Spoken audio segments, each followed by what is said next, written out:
Hey guys, and welcome back to another video. In today's video, I'm going to be showing you how to design your custom Twitch emotes for your own Twitch chat. Now, to actually use these on Twitch, you do need to be Twitch affiliate, but if you're just designing these for someone else or you just want to experiment with some Twitch emote designs, this is how you're going to be doing it. Having custom emotes just makes your stream feel a lot more personal, and it's really cool when you log into someone's stream for the first time, you see everyone using these custom emotes in chat. It just makes you want to join in and see what the emotes are about, and it just makes your stream a whole lot more fun when people are interacting with you. So I'm not going to ramble too much on at the start, but if you guys aren't subscribed and you want to see tutorials like this one every single week, please do hit that subscribe button. It really helps out and it really means a lot to me. I know I've only got a small amount of subscribers, but we've been growing pretty steadily when I've been uploading, so I want to keep that going. Without further ado, let's get into the tutorial.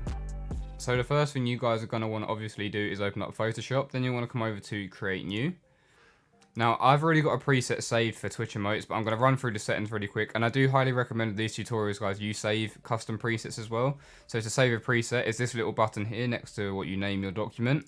You just click that and then input these settings. So we've got 600 width, make sure it's on pixels. You've got 600 height, 300 resolution, RGB color.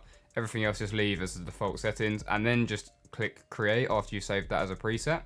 So this is what your canvas is going to look like once you've used those settings. I've got a nice blank square canvas here, and you can really do whatever you want. If you want to use images that you've taken from screenshots of your stream or whatever it might be, you can put them in here, edit those and export them just with this transparent background for your remote. However, I don't have any screenshots of me to use, so I'm going to use a text emote. As you see in a lot of people's Twitch streams, they often have their catchphrases and things they say quite often as emotes for their chat to use. So we're going to go ahead and I'm going to show you how to design one of those if you want to follow along. So first things first, we're going to hit T on the keyboard to bring up the text tool. We're going to click once, and we're going to type get, and then we're going to do the same thing again on another layer. And we're going to type good. You can have this as any text you'd like. You don't have to use this if you have a catchphrase that you use on your stream or whichever streamer you're designing for has a certain catchphrase. You can replace these words. I wouldn't go with anything more than 2 words though, because I think vertically if you have 3 words, it's just going to be too small to read in the chat. Because you've got to remember, guys, you're going to be reading these at probably about that size, if not slightly bigger, but not much bigger than that. So what we're going to want to do is center both of these by hitting Control A, which highlights everything, then selecting the move tool or pressing V on your keyboard. And at the top you've got these align tools.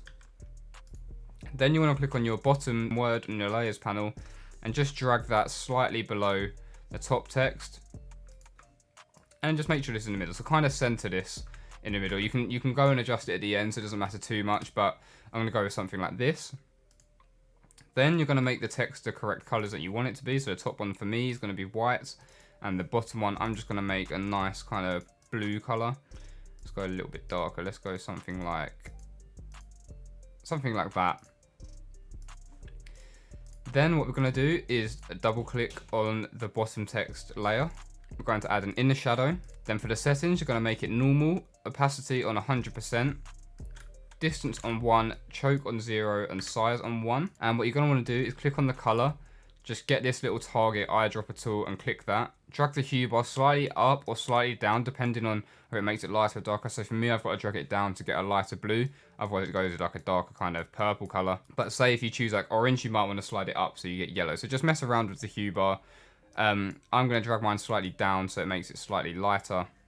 And something like that looks pretty good. Then what we're going to want to do is shift click on our 2 layers in the layers panel so it selects both of them. If you have multiple layers, if I make more, what shift clicking does, if you click on the top one, then shift click on the bottom, it selects all of the layers in between those. So you get all 4 of them selected.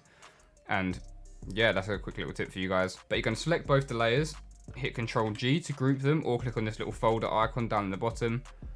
You're going to double click on this new folder we've just made and add a drop shadow. You're going to make sure opacity is on 100%. Size is on 0 to start with, and you want spread to be on 100. Turn the distance down to 0 to start with, and then just drag the size up slightly till you're something you're happy with. I'm quite happy with that. Then what we're going to do is make the angle up here 90, and the distance we're just going to turn up a little bit, so something like that. And you can mess around the size. I might even make the size of this a little bit smaller and go with something like that. And then if you're on a new version of Photoshop, you can click this little plus icon to add another drop shadow. Then we're just going to make the size slightly larger. click on the color icon and click on the highlight color that we made there. But yeah, you can have fun with these effects, and you can even add a third drop shadow if you wanted to make that slightly larger and make it white or something like that if you really wanted to get creative with it. Mess around with it. I'm just going to leave it with just the 2. And then once you're happy with your design, all you really want to do is hit Control T on your keyboard and just make it as big as you possibly can without it kind of clipping the edges. So as you see here, this is kind of right up at the edge. You don't want it like that. You want it as close as you can get to that, so no pixels are touching the edge.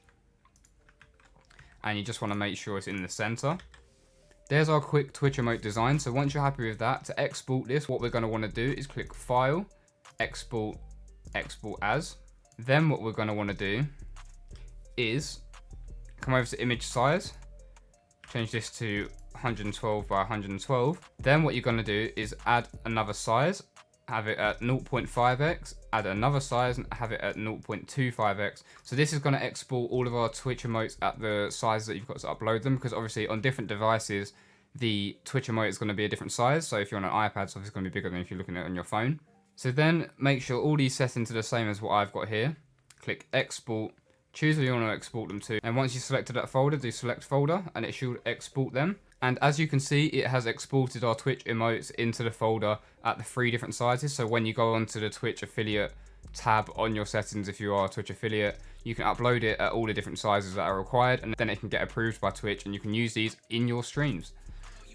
That was it for today's tutorial, guys. I had some real fun making this video, and I hope you guys have some fun messing around with your Twitch emotes. You can come up with some really fun designs for Twitch emotes, and they just give your Twitch so much more character when you go on it and you see people using these emotes, like your subscribers and your followers and stuff like that. So I hope you enjoyed. If you did enjoy, please leave a like on the video, and please consider subscribing if you want to see tutorials like this one every single week. But other than that, I'll see you in my next video.